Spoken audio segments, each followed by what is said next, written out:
आपके प्यारे से चैनल केमिस्ट्री बाय पाखी में। और जो आज का हम टॉपिक पढ़ने वाले हैं वो है हाइड्रोजन बॉन्डिंग।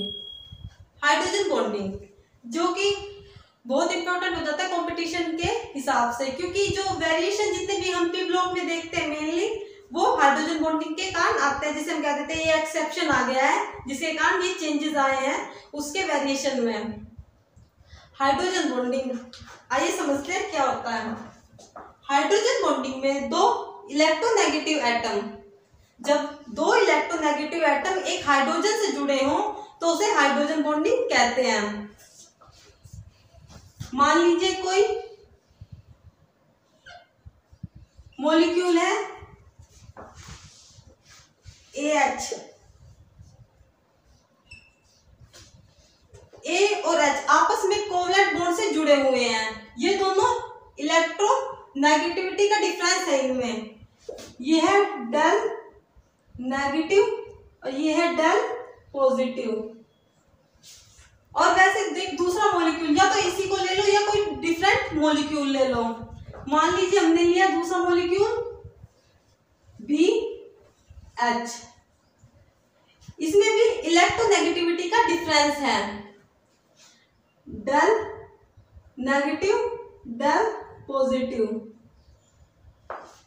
जब दो इलेक्ट्रोनेगेटिव एटम देख लीजिए, जैसे एक A है और एक B है, ये आपस में जब जुड़े होते हैं हाइड्रोजन से, ये हाइड्रोजन और इसके बीच इस पे नेगेटिव है, पार्शियली नेगेटिव चार्ज, इस पे पार्शियली पॉजिटिव चार्ज है, ये एक दूसरे को अट्रैक्ट करेंगे जिसके कारण इनमें हाइड्रोजन बॉन्ड का फॉर्मेशन हो जाएगा।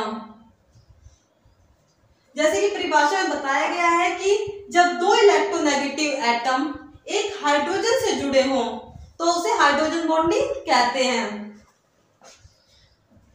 हाइड्रोजन बॉन्डिंग में जो ये बॉन्ड है ये तो कहलाता है कोवलेंट बॉन्ड, कोवलेंट बॉन्ड, और जो ये बॉन्ड है ये कहलाता है हाइड्रोजन बॉन्ड, ये है हाइड्रोजन बॉन्ड। जैसा कि हम जानते हैं कि कोवलेंट बॉन्ड स्ट्रॉन्ग होता है और hydrogen bond weak interaction force होता है। ये बॉन्ड वीक होते हैं, जो मेनली आयनिक बॉन्ड और कोवलेंट बॉन्ड होते हैं वो स्ट्रॉन्ग बॉन्ड होते हैं, और जो हाइड्रोजन और वैन डर वाल्स फोर्स जो होते हैं वो वीक होते हैं। कोवलेंट बॉन्ड जिसकी bond energy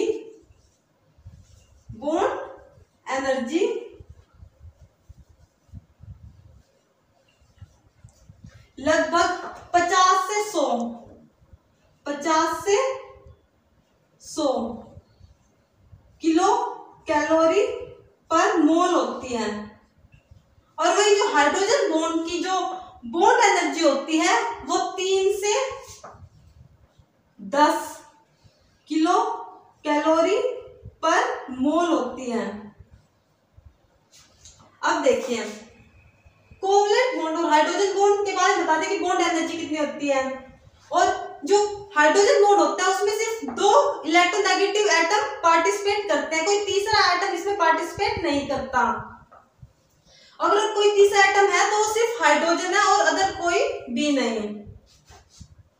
covalent bond energy जितनी ज्यादा बॉन्ड एनर्जी होगी, बॉन्ड एनर्जी जिसकी जितनी ज्यादा होगी बॉन्ड लेंथ उतनी ही कम होगी।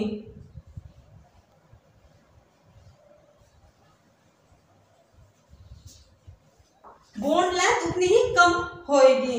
तो इस आधार पे हम कह सकते हैं जो कोवलेंट बॉन्ड होगा वो छोटा होगा और हाइड्रोजन बॉन्ड क्या होगा, बड़ा होगा, क्योंकि बॉन्ड एनर्जी कोवलेंट बॉन्ड की ज्यादा होती है जिसके कारण उसकी बॉन्ड लेंथ कम हो जाएगी।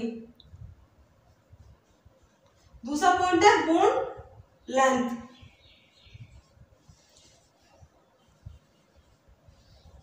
जो बॉन्ड लेंथ है इसकी शॉर्ट होगी और इसकी लॉन्ग होगी।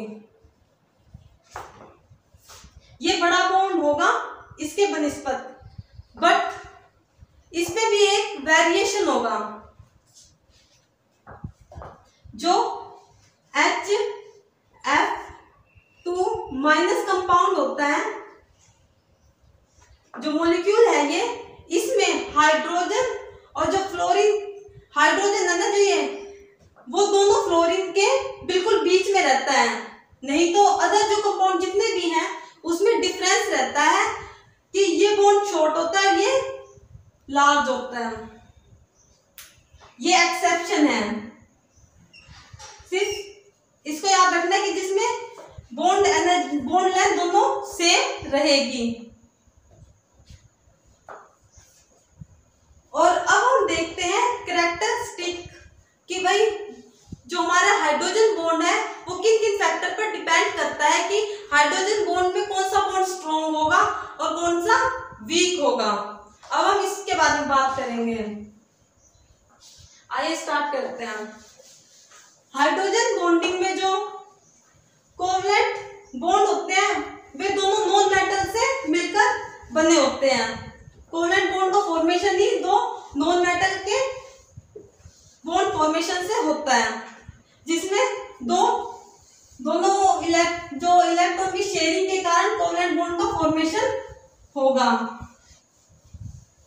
और इलेक्ट्रोनेगेटिविटी टेंडेंसी होती है, जो बॉन्ड होता है उसके जो सिग्मा इलेक्ट्रॉन जो होंगे उसमें किसमें कितनी टेंडेंसी है इलेक्ट्रॉन को अपनी ओर खींचने की। जो शेयरिंग के इलेक्ट्रॉन होंगे कोवलेंट बॉन्ड के अंदर वो होता है इलेक्ट्रोनेगेटिविटी। तो फर्स्ट तो हमारा होगा कि इलेक्ट्रोनेगेटिविटी, फर्स्ट रीजन है इलेक्ट्रोनेगेटिविटी।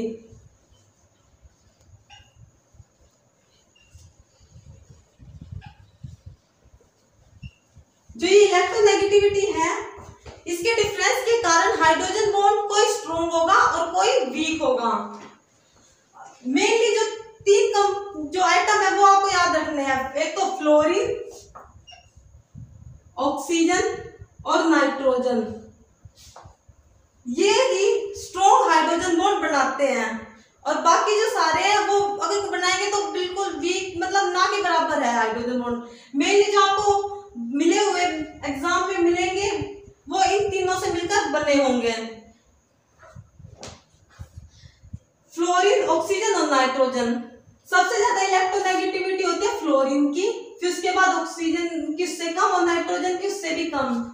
और अगर हम डाटा के बारे में बात करें, इसके डाटा के हिसाब से निकाला जाए तो फ्लोरीन की लगभग 4, इसकी ऑक्सीजन की 3.5 और नाइट्रोजन की 3 होती है इलेक्ट्रोनेगेटिविटी। जो एटम 4 से 3 के बीच होते हैं जिनकी इलेक्ट्रोनेगेटिविटी, वो हाइड्रोजन बॉन्ड का फॉर्मेशन करते हैं।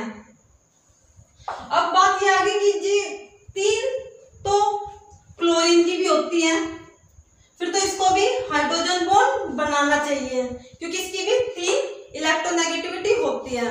अब इसका रीजन ये हो जाता है कि क्लोरीन क्यों नहीं बनाता, तो उसका सेकंड रीजन जो हम करेंगे वो है साइज के ऊपर।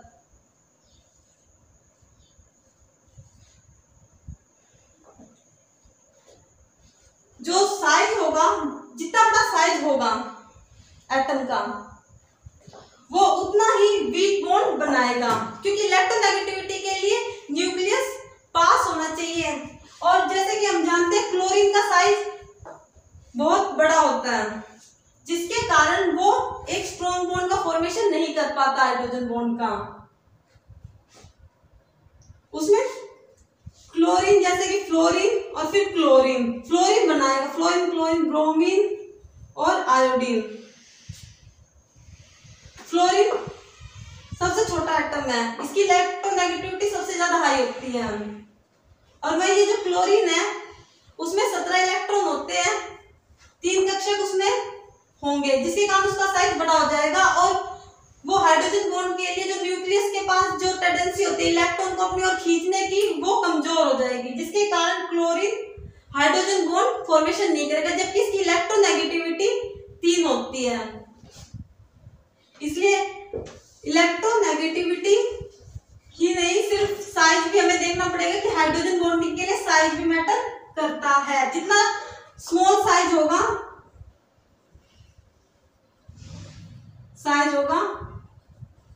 वो हाइड्रोजन बॉन्ड फॉर्मेशन करेगा।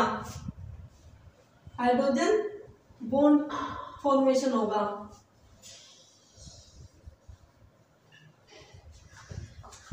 जैसा कि हमने ये दोनों पॉइंट पढ़े हैं, तो इसके आधार पर आप एक बात जो क्वेश्चन हमें सॉल्व करने में हेल्प करेगा वो ये है कि जो ये वाला एटम जो कोवलेंट बॉन्ड से जुड़ा होगा हाइड्रोजन के साथ, कोवलेंट बॉन्ड से जुड़ा हुआ हाइड्रोजन, उसकी इलेक्ट्रोनेगेटिविटी है ना, जो इसकी इलेक्ट्रोनेगेटिविटी जितनी ज्यादा हाई होगी, इलेक्ट्रोनेगेटिविटी जितनी ज्यादा होगी, और जो दूसरा एटम है बी और एच, जो हाइड्रोजन बॉन्डिंग से जुड़ा हुआ इलेक्ट्रोनेगेटिविटी इसके बनिस्पत अगर कम होगी तो वो बॉन्ड स्ट्रॉन्ग होगा हाइड्रोजन बॉन्ड।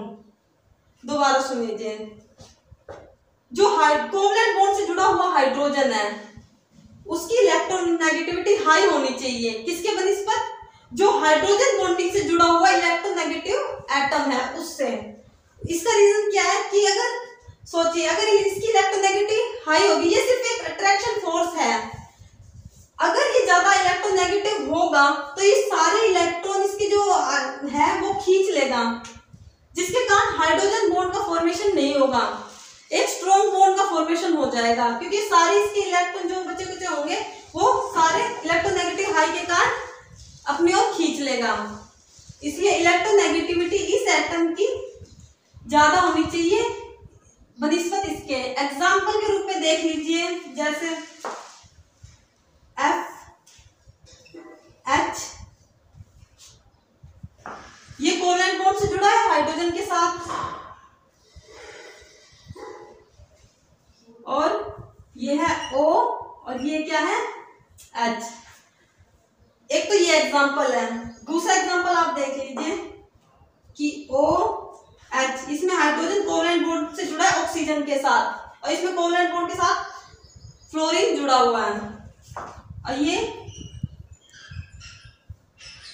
यहाँ पे फ्लोरीन और यहाँ है हाइड्रोजन। अब इन दोनों में से देख लीजिए हाइड्रोजन बॉन्डिंग किसकी ज्यादा होगी। जैसा कि हम समझाए, इलेक्ट्रोनेगेटिविटी कोवलेंट बॉन्ड की ज्यादा होनी चाहिए, तो फ्लोरीन और ऑक्सीजन में से इलेक्ट्रोनेगेटिविटी हाई किसकी है, फ्लोरीन की। तो ये हाइड्रोजन बॉन्ड है, ये ज्यादा स्ट्रॉन्ग बनाएगा इसके बनिस्पत। और अब हम टॉपिक करते हैं टेम्परेचर के ऊपर, कि टेम्परेचर पे क्या इफेक्ट पड़ेगा इलेक्ट्रोनेगेटिविटी के कारण जो हाइड्रोजन बॉन्ड फॉर्मेशन हुई है उस पर। जैसा कि हम जानते हैं टेम्परेचर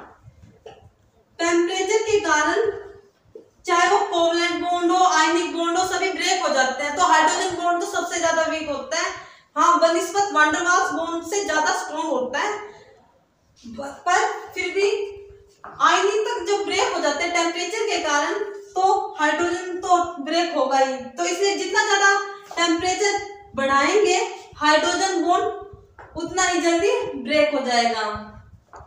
टेम्परेचर हाई होगा तो हाइड्रोजन बॉन्ड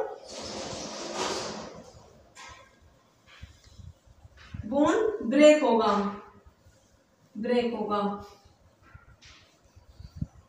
थर्ड पॉइंट है कंसंट्रेशन। Fourth point concentration.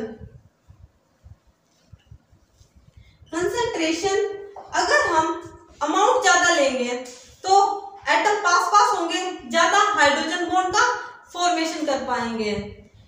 तो कंसंट्रेशन बढ़ाने पे हाइड्रोजन बॉन्डिंग बढ़ती है, और वहीं जो टेम्परेचर था, टेम्परेचर बढ़ाने पर हाइड्रोजन बॉन्डिंग कम हो जाती है। और फिफ्थ पॉइंट, जरूरी नहीं है कि भाई फ्लोरीन और ऑक्सीजन और नाइट्रोजन ही हाइड्रोजन बॉन्ड बनाएंगे, कई बार कार्बन और हाइड्रोजन भी हाइड्रोजन बॉन्डिंग में पार्टिसिपेट करते हैं। उसका एग्जांपल देख लीजिए अब आप। फोर्थ है टाइप ऑफ बॉन्ड। तो अगर देख लीजिए कार्बन है और ये किससे जुड़ा है, क्लोरीन और क्लोरीन से। और अब ये से जुड़ा हुआ है हाइड्रोजन। ये कंपाउंड हाइड्रोजन बॉन्ड का फॉर्मेशन करेगा, जबकि आप ये कहेंगे कि इन दोनों में इलेक्ट्रोनेगेटिविटी का डिफरेंस तो है नहीं, ये लगभग सेम से ही रहते हैं। देख लीजिए किस प्रकार से होगा, chlorine, chlorine and hydrogen. Chlorine है, इसपे -I इफेक्ट होता है, इंडक्टिव इफेक्ट है, जिसके कारण ये कार्बन के इलेक्ट्रॉन को अपनी ओर खींचेंगे। कौन से इफेक्ट से? -I इफेक्ट के कारण। इसमें क्या है? -I इफेक्ट है, जिसके कारण ये कार्बन के इलेक्ट्रॉन को अपनी ओर खींचेगा क्लोरीन, और ये भी खींचेगा और ये भी खींचेगा, जिसके कारण कार्बन पे क्या हो जाएगी? इलेक्ट्रॉन की कमी होगी। और वो इलेक्ट्रॉन की कमी किससे पूरी करेगा? अपने से वीक से। तो क्या करेगा? हाइड्रोजन के इलेक्ट्रॉन को अपनी ओर खींचेगा, जिसके कारण इसमें इलेक्ट्रोनेगेटिविटी का डिफरेंस आ जाएगा, जिसके कारण इसमें डेल नेगेटिव और इस पे डेल पॉजिटिव चार्ज आएगा, जनरेट होगा। और ये क्लोरीन तो पहले से ही कार्बन से जो इलेक्ट्रॉन है वो खींच रहा था, तो इसमें तो डेल नेगेटिव चार्ज है, तो इन दोनों के बीच क्या होगा? बॉन्ड फॉर्मेशन होगा। और एक और टाइप होता है एसिटिलीन। एसिटिलीन भी हाइड्रोजन बॉन्डिंग का फॉर्मेशन करता है।